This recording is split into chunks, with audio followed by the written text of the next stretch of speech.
तो आज हम लोग होली मनाने जा रहे हैं। मनाओ होली। ये हॉस्टल के बच्चे हैं, आज होली मनाने जा रहे हैं। आज घर पे चले जाएंगे तो आपस में मिलेंगे और गुलाल से होली खेलते हुए प्रेम से रंगों से खेलते हुए राघवेंद्र, देवेंद्र, अर्पित, विकास, शिवम जो कि नहा चुके हैं, लेकिन अब होली की वजह से कलर लगाया जाएगा।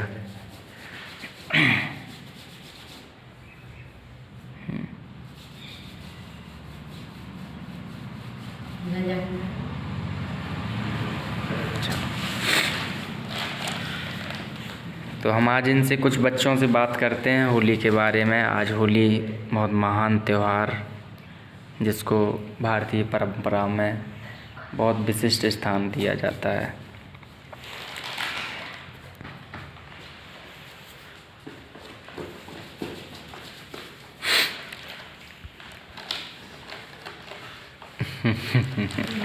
शिवम तो हॉस्टल के बच्चे हैं ये। इसी साल से काम अपने संस्था का स्टार्ट हुआ है। तो एक ये अपना अपना बताएंगे कि हम कहाँ से हैं, और इनसे कुछ बातें करते हैं कि कैसे बच्चे यहाँ पर निर्माण हो रहा है और किस प्रकार की सोच रखते हैं। जी, क्या नाम है आपका? शिवम। कैसे हो बेटा? अच्छा। और होली के बारे में क्या कहना चाहोगे? आज आप घर पे जा रहे हो तो होली के बारे में कुछ बोलना चाहो, कैसा लग रहा है? अच्छा लग रहा है। कौन सी क्लास में पढ़ते हैं आप? सेकंड में। जी, आप? विकास। आप? देवेंद्र। तो कहाँ से हो विकास? हरी सिंहपुर मैनपुरी से हैं। देवेंद्र आप? मथुरा, छाता मथुरा से हैं ये। विकास, आपका नाम क्या है? अच्छा, और बताओ राघवेंद्र बेटा, कुछ होली के बारे में कुछ बताना चाहो कि क्यों होली मनाई जाती है? अब लॉकडाउन की वजह से स्कूल तो बंद हैं, आप कुछ बताना चाहो, बोलिए।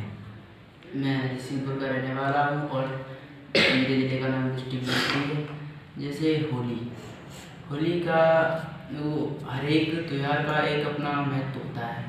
तो होली का एक पौराणिक संबंध भी रहा है हमारी संस्कृति, और जो हमारी संस्कृति विरासत है, इससे होली जो त्यौहार है उसका संबंध है। जैसे होली, दीपावली, हमारे भारतवर्ष में तमाम त्यौहार मनाए जाते हैं, जिसमें होली, दिवाली, रक्षाबंधन और कई सारे पर्व हैं, जिसे हम सभी भारतवासी मिलकर बड़ी उत्साह के साथ एक अलग झलक देखने को मिलती है, और हम सभी लोग आपस में मिलते हैं और त्योहारों को मनाते हैं, जिससे हमें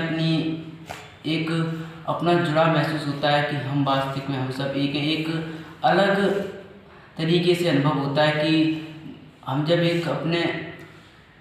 हम लोग जो होते हैं, जब एक दूसरे से मिल रहे होते तो एकदम आनंद फील होता है और लगते हैं हम सभी एक ही के अंश हैं। तो जो होली है उसका पौराणिक संबंध है। जैसे हम अपनी संस्कृति के बारे में काफ़ी समय से पढ़ते हुए आ रहे हैं। जैसे होली है, होली पौराणिक संबंध इसका जैसे कहा जाता है कि पिछले समय में जो एक राजा थे, उनका नाम था हिरण्यकश्यप। तो हिरण्यकश्यप थे, वो एक दैत्य थे, यानी कि दानव। तो जो दैत्य राक्षस थे वो क्या करते थे, एक कह सकते हैं एक मतलब वो भी भगवान के अंश थे, लेकिन वो उन्होंने देखा समझा तो वो एक बुराई में गए और उसमें इन्वॉल्व हो गए, इसलिए उन्हें दैत्य का नाम दे दिया गया। तो वो राजा थे, वो उनका ये सिद्धांत था कि वो भगवान पर बिल्कुल विश्वास नहीं करते थे। मतलब हम आए और उन्हें अपने आप पर कि मैं ही थोड़े अपने कुछ शक्तियाँ मिली, उन्होंने तपस्या किया जो भी, और एक राजा बने, तो उन्होंने यही समझ लिया कि मैं ही सब कुछ हूँ, और अपने आप को मतलब राजा हुए तो अपनी प्रजा पर कि मुझे ही पूज, मैं ही सब कुछ हूँ। ऐसे उन्होंने अपनी प्रजा में भय बना रखा था कि मैं ही सब कुछ हूँ, और ऐसा ही वो अपने आसपास जो अपनी प्रजा वो अपनी पूजा कराया करते थे। तो एक तरह से हम कह सकते हैं जहाँ असत्य है वहाँ सत्य भी है, जहाँ अधर्म है वहाँ धर्म भी है। मानता हूँ असत्य थोड़ी किसी को दबा सकती है, लेकिन सत्य को उभरना ही पड़ता है। मतलब अगर जहाँ पाप हो रहे हो या वहाँ पुण्य की एक शक्ति आती है, एक जहाँ बुराई है वहाँ अच्छाई की शक्ति आती है और उसी के करीब आती है। तो उनका जो हिरण्यकश्यप थे उनके पुत्र हुआ था, उनकी पत्नी का नाम था कयाधु। तो उनके पुत्र हुआ था, उसका नाम था भक्त प्रहलाद था उसका नाम। तो वो जन्म लेते हैं। तो एक तरह से हम कह सकते हैं कि यहाँ उनका मतलब वो थोड़ा अत्याचार करते थे, तो वहाँ पर एक सत्य की शक्ति का जन्म हुआ। वो थे उनके पुत्र प्रहलाद, जो एक ईश्वर के अंश के रूप में थे। जब उनका जन्म हुआ तो वो जन्म से ही नारायण नारायण नारायण कहते रहते। तो जब वो धीरे धीरे बड़े होते हैं, अपने पिताजी को देखते हैं और अपनी माँ को देखते हैं, जो एक बच्चे की जन्मदानी यानी गुरु होती है सबसे पहले एक बच्चे की। तो वो देखते हैं कि जो हिरण्यकश्यप की पत्नी थी कयाधु, वो हिरण्यकश्यप वो राक्षस था, तो वो एक नागराज थे, उनकी पुत्री को उनसे युद्ध करके और उसकी पुत्री का हरण करके लाया था। उनका नाम था कयाधु। तो वो क्या थी, वो भगवान पर विश्वास करती थी कि भगवान है जिसने हम सभी को, पूरी मनुष्य जाति को या पूरा जो ब्रह्मांड है उसकी रचना की है। तो वो उस पर विश्वास रखती थी। तो उनके गर्भ से भक्त प्रहलाद का जन्म होता है। तो वो काफ़ी बड़ा होता है, तो माँ को अपनी दिखता है कि मेरी माँ कुछ और करती हैं और पिताजी कुछ और करते हैं। तो फिर उसे मतलब बच्चे होते हैं, अब एक बच्चे का निर्माण एक समाज से ही होता है। तो वो देखता तो उसे एक पर लगता था कि माँ सही कर रही है और एक पर कभी कभी ये भी लगता था कि पिता सही कर रही है। तो उसे इस पर उलझन भी पड़ी रहती थी। तो उसने एक दिन सोच ही लिया कि कौन सही है, इसका परीक्षण करूँगा। उसने सोचा कि उसकी माँ मेरे हिसाब से जैसे उनकी माँ बताती होंगी कि ऐसे ऐसे भगवान ही सब कुछ है, हम सब उन्हीं के ऐसे। तो उसने एक दिन सोचा कि मैं इस बात का परीक्षण करूँगा कि हम किसके हैं और हम सभी भगवान के अंश हैं। मतलब भगवान पे एक तरह से हम कहाँ से आए हैं, किससे हमारा संबंध है। तो वो एक दिन जाता है ऐसे ही और एक दिन देखता है कि एक कुमारन थी। तो वो क्या थी, वो कुमार का काम होता है जैसे दिए वगैरह बनाना, तो वो बना रही थी।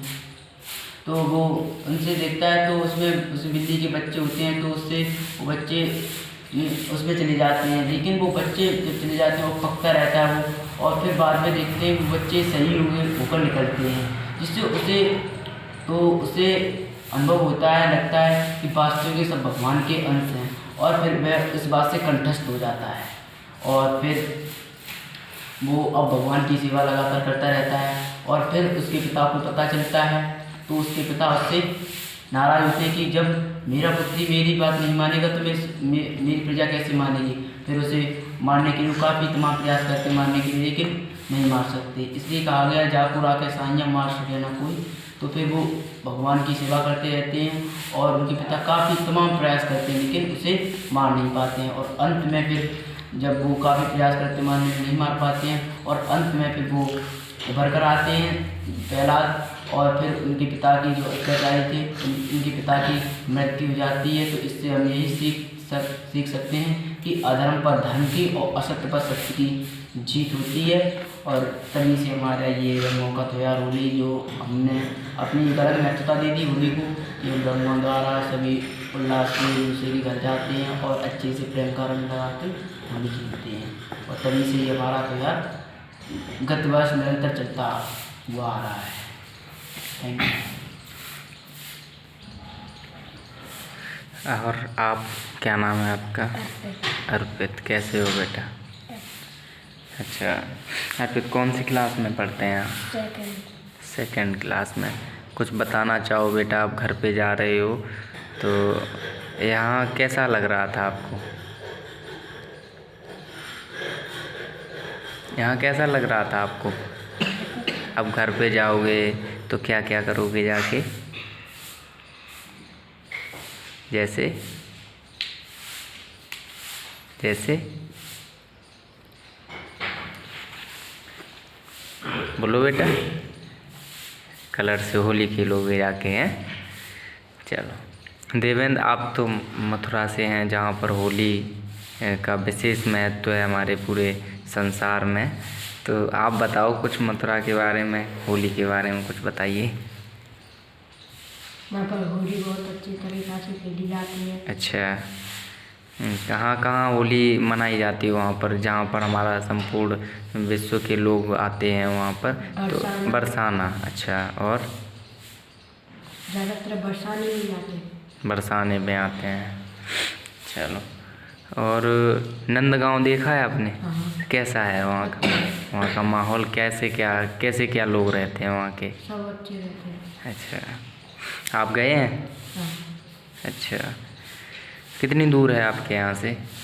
18 किलोमीटर। 18 किलोमीटर। और यहाँ कैसा लग रहा है? अच्छा। अच्छा, आप मैनपुरी में आए हैं, यहाँ स्कूल में आए हैं, और अपने यहाँ के माहौल में और यहाँ के माहौल में क्या अंतर महसूस कर रहे हैं? क्या महसूस कर रहे हैं? वहाँ थोड़ा वैसा माहौल है। कैसा? अच्छा नहीं, यहाँ पर भी सही है। हाँ, वहाँ की और भाषा में क्या कहना चाहोगे, यहाँ की भाषा में और वहाँ की भाषा में? वहाँ की भाषा अलग है, यहाँ की अलग है। अलग है। तो वहाँ कैसे बोलते हैं? वहाँ थोड़ा वैसे भक्ति में चले जाते हैं। अच्छा, और यहाँ पर? यहाँ पर सही बोलते हैं। अच्छा, वहाँ प्रेम की भाषा है, वो ही प्रेम की भाषा है, और यहाँ पर एक अलग प्रकार का कल्चर निवास करता है। तो होली और विकास, आप कुछ कहना चाहो तो? कैसा महसूस कर रहे हैं? आज आ रहे हैं आपके पापा आपको लेने, तो क्या उद्देश्य है इस हॉस्टल में आप रह रहे हो, आप इस संस्था में, तो क्या उद्देश्य है, जीवन में क्या करना चाहते हो आगे?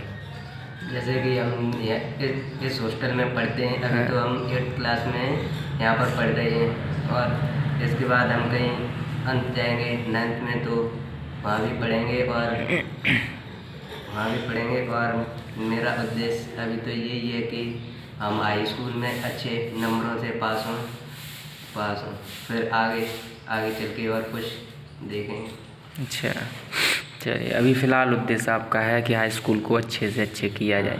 शिवम, आप कुछ बोलिए बेटा, क्या सोच के आप यहाँ पर आए हैं?